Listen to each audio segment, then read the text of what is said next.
Lord అందరికీ వందనాలు తెలియజేస్తున్నాను.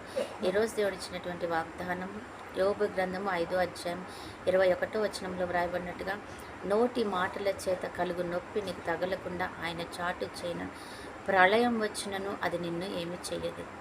ఎంత గొప్ప దేవుడు అంటున్నావు. ఈరోజు నిజంగా ఎవరి నిమిత్తం నువ్వు బాధపడుతున్నావు, ఎవరి నిమిత్తం నువ్వు భయపడుతున్నావు, ఎవరు నిన్ను నిందిస్తారో, అవమానిస్తారో, ఎవరైతే నిన్ను చెడ్డ మాటలు దూషణలు పలుకుతున్నారో వారిని నుండి వచ్చే నొప్పిగా నీకు కలగదు అంటున్నాడు దేవుడు. ఎవరైనా నిన్ను భయంకరమైనటు వినరాని అనరాని మాటలని ఉన్నారా, వారి నుండి వచ్చే బాధ ఇక నీకు కలగదు.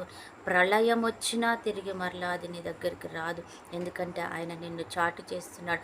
ఆ మాటలు నీకు తగలకుండా ఆయన తప్పిస్తున్నాడు. ఆయన ఆ మాటలు ఇక నిన్ను వెన్నంటకుండా ఆయన నిన్ను దూరం చేస్తున్నాడు అంటున్నావు. ఇంతవరకు పడ్డావేమో కదా, ఇంట్లో ఉన్న వారి కొరకు, బయట ఉన్న వారి కొరకు, బంధువుల కొరకు, ఉద్యోగంలో ఉన్న వారి కొరకు, ఆయన వ్యాపారంలో ఉన్న వారి కొరకు, నీ పరిచర్యలో ఉన్న వారి కొరకు, ఏదో ఒక విషయంలో ఏదో ఒక విధంగా నువ్వు పడుతూనే ఉన్నవేమో.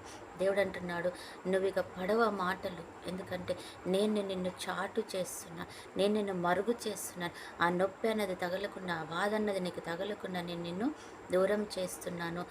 ఎటువంటి పరిస్థితుల్లోనూ వారు నిన్నుగా ఏమి అనరు అని వాగ్దానం చేస్తున్నాడు. కాబట్టి నువ్వు ధైర్యంగా ఉండొచ్చు. ఇంతకాలం బాధపడ్డాము, వేదన పడ్డావు, నన్ను కాపాడగల వారు ఎవరు, నా పక్షంగా మాట్లాడగలగని వారు ఎవరు ప్రభా, నా కొరకు యుద్ధం చేయవారు ఎవరున్నారు, నేను నా జీవిత కాలం అంతా ఈ రీతిగా బానిసగా ఉండడమేనా, ఈ రీతిగా నేను మాటలు పడడమేనా అని అనుకున్నావేమో. కానీ దేవుడు అది కాదు నీ లైఫ్ అంటున్నాడు. నేను గొప్పగా ఉంచుతాను అంటున్నాడు. నువ్వు భయపడకు, నేనున్నాను, నేను కాపాడుతాను అంటున్నాడు దేవుడు. కాబట్టి నువ్వు భయపడకుండా దేవుని మాటలను బట్టి, ఆయన ఇచ్చిన వాగ్దానాన్ని బట్టి నువ్వు గట్టిగా పట్టుకుని, ప్రభా ఈ దినం నుంచి నాకు ఒక మాట కూడా నా మీద నింద అవమానం రానియవు, నాకు మాట పడనీయవు, నన్ను నువ్వు ఒక తండ్రిలా నా యొక్క కుటుంబస్తుడిలాగా అడ్డుకుంటావు ప్రభా, నా ఆదరణకర్తలాగా నువ్వు నాకు ఆదరిస్తావు ప్రభా. ఏ ఒక్కరూ కూడా నన్ను చూసి పళ్ళు కొరకరు, నన్ను చూసి మాటలు విసిరరు ప్రవ్వా అని నువ్వు నమ్మినట్లయితే దేవునికి అద్భుతంగా ఆయన సహాయం అందిస్తాడు. అటు కృప దేవుడు మనకి ఇచ్చునుగాక. ఆమెన్. ప్రార్థన. పరిశుద్ధుడు అయిన దేవానికి వందనాలు, స్తోత్రాలు తండ్రి. నిజమే ప్రభా, నోటి మాటల వలన ఎంతోమంది కృంగిపోతారు ప్రభా. ఆ మాటలను పట్టుకొని ఒక్కొక్కసారి చనిపోవడానికి కూడా సిద్ధమవుతారు ప్రభా.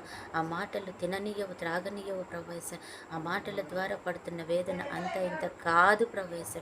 అటువంటి పరిస్థితుల్లో నుంచి దేవుడు నిన్ను నన్ను కాపాడుతానని వాగ్దానం చేస్తున్నాను. కాబట్టి నువ్వు గొప్ప దేవుడవు నాయన. ఎంతవరకు మాకు ఎటువంటి బాధ కలిగిందో, నొప్పి కలిగిందో, వాటి నుంచి నాకు విడుదల దయచేసి, సమాధానం దయచేసినందుకు వందనాలు చెల్లిస్తూ, అయా నీ గొప్ప కార్యం చేసినందుకు స్తుతులు.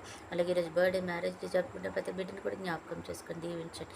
ఏ ఒక్క బిడ్డ కూడా తండ్రి ప్రవేశం నీ నామములో అయా వ్యతిరేకంగా ఉండకుండా తండ్రి సమాధానకరంగా ఉండేలాగిన సహాయం చేయండి.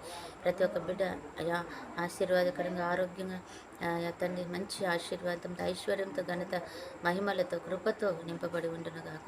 అటు కృప ధన్యత చూసిన ప్రతి ఒక్క బిడ్డకు దయచేయమని యేసు నామములో ప్రార్థిస్తున్నాము తండ్రి. ఆమేన్.